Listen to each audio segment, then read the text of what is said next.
और कुछ बजट की बात करेंगे क्योंकि जून चल रहा है, जून में बजट आना होता है, सारी नज़रें उसी तरफ होती हैं। हुकूमत ने आइंदा माली साल 2025-26 के लिए 14,000 अरब रुपए इकट्ठे करने हैं और ये हदफ अपनी जगह, लेकिन ज़मीनी हकीकत यह है कि गुज़श्ता माली साल के मुकाबले में रवा साल FPR को हदफ से 118 अरब रुपए कम जमा हो चुके हैं।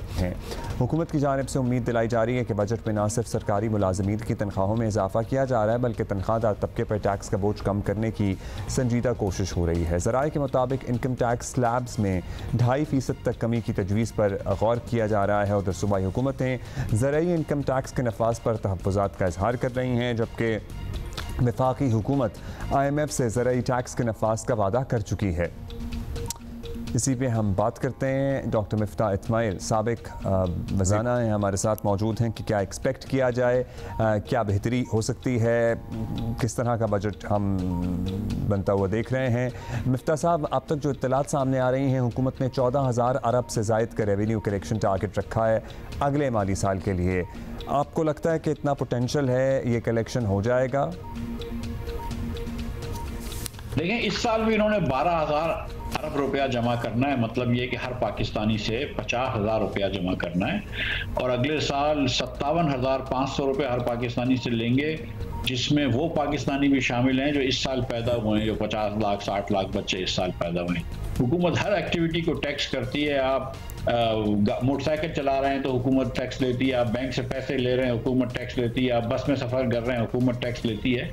तो वो पोटेंशल तो नहीं है, सच्ची बात है पाकिस्तान में, लेकिन वो इस तरह निचोड़ रहे हैं आपके, मतलब टैक्स तो जमा कर ही लेंगे वो, लेकिन जो असल काम करने का है कि कहीं से अखराजात कम करें, कहीं से अखराजात के अंदर कुछ मुनासिब तरीके लेके आए, वो नहीं कर रही हुकूमत। जो प्राइवेटाइजेशन वाला मामला था बड़े बड़े इदारों का, वो भी नहीं हो पा रहा सर्टनली। और तनख्वाहदारों की बात करेंगे अब तो मिफ्ता साहब, इजाफी बोझ नहीं होगा, ये तसल्ली दी जा रही है, किसी और तरीके से ये टैक्स इकट्ठा करेंगे, लेकिन होल सेलर्स रिटेलर्स को टैक्स नेट में लाने का अभी तक कोई प्लान इस मरतबा भी नहीं है। ये बस ख्वाब ही रहेगा, आपको लगता है? नहीं, हुकूमत को ये बिल्कुल समझ नहीं आया है कि टैक्स नेट को बढ़ाना पड़ेगा। कुछ ख्वाब सिर्फ ख्वाब ही रहते हैं, वो शर्मिंदा ताबीर नहीं होते। ये हुकूमत वो है जो इस साल 78 रुपये लेवी को अगले साल 100 रुपये तक ले जाने की बातें कर रही है और उसके ऊपर 5 रुपये कार्बन टैक्स लगा रही है, यानी कि 105 रुपये लेवी लेगी पेट्रोल के ऊपर और 15-20 रुपये उसके ऊपर कस्टम ड्यूटी लगती है।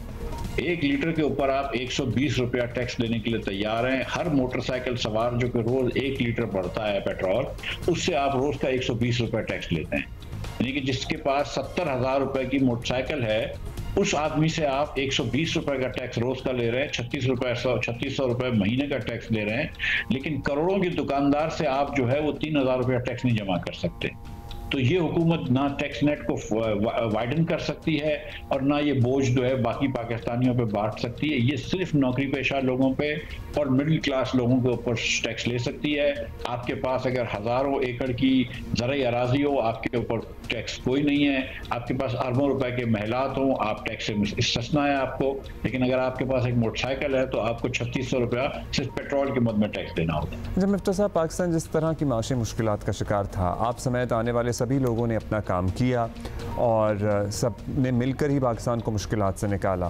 क्या अब जो बजट आ रहा है इसमें आपको ये स्पेस नज़र आती है कि लोगों को कुछ रिलीफ मिल सके? वैसे तो अभी पेट्रोलियम लेवी ही बढ़ाने की आपको पता है बात हो रही है, फिर कार्बन टैक्स भी लगेगा, तो रिलीफ तो पता नहीं कैसे होगा, लेकिन अब चूंकि the hard part is over या hard time is sort of over, the hardest time, hard time तो अभी भी चल रहा है, तो कोई रिलीफ मिल सकता है? नहीं, देखिए, कहने को तो हमेशा से मुश्किलात होती हैं, हर मुल्क में मुश्किल होगी, जापान में भी मुश्किल होती है, अमेरिका में भी मुश्किल होती है, लेकिन जो आज है कि जो मुक्तदा है वो हुकूमत की पुष्पनाई कर रही है, हुकूमत जो है उसके खिलाफ कोई ऐसी अपोजिशन की कोई तहरीक नहीं चल रही। दुनिया भर में खाम तेल की कीमत कम है, दुनिया तेल में खुर्दनी तेल की कीमत कम है, तमाम कमोडिटीज़ की कीमत कम है। तो एक पाकिस्तान के अंदर एक आसानी आ गई है, स्टेबिलिटी आ गई है जो पाकिस्तान में नहीं थी। तो ये साल तो पिछले साल भी हुकूमत कर सकती थी, जो ज़ाया किया इन्होंने, कोई रिफॉर्म नहीं किए, लेकिन इस साल इस्लाहात ना करना जो है ये नाकाबिले माफ़ी होगा। और हमारे मुल्क में जो कि एक गलत डगर पे चल रहा है, उसको जब तक उसकी ठीक डगर नहीं करी तो वक्त हमारे पास बहुत नहीं रह गया, दुनिया बहुत आगे का सफ़र में चली गई है।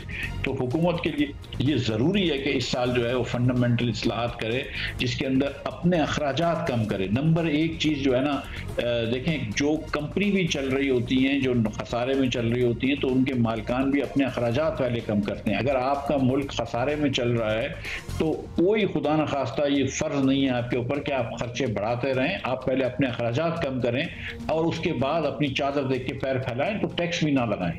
मतलब आप सही कह रहे हैं कि अगर खर्चे कम करें, और ज़ाहिर है अगर आपकी गुंजाइश जरा निकल आई है तो खर्चे और कम करेंगे, खर्चा बढ़ाने के बजाय, तो बेहतरी होगी आवाम के लिए। मतलब साहब, गुज़श्ता 6-8 हफ्तों में जो हुआ, इसके नतीजे में चीन, अमेरिका, सऊदी अरेबिया, तुर्की, रूस भी पाकिस्तान के साथ खड़े नज़र आ रहे हैं। तजारत बढ़ाने की बात हो रही है। आपको लगता है कि ये मौक़े हम अपनी इकॉनमी को बेहतर बनाने के लिए, इट्स अ यूनिक सिचुएशन, ये इस्तेमाल कर सकते हैं? कोई मशवरा आप देना चाहें? देखिए, अल्लाह ताला का बड़ा फजल व करम है हमारे ऊपर कि हमारी पाकिस्तानी फ़ौज ने हिंदुस्तान को शिकस्त दी।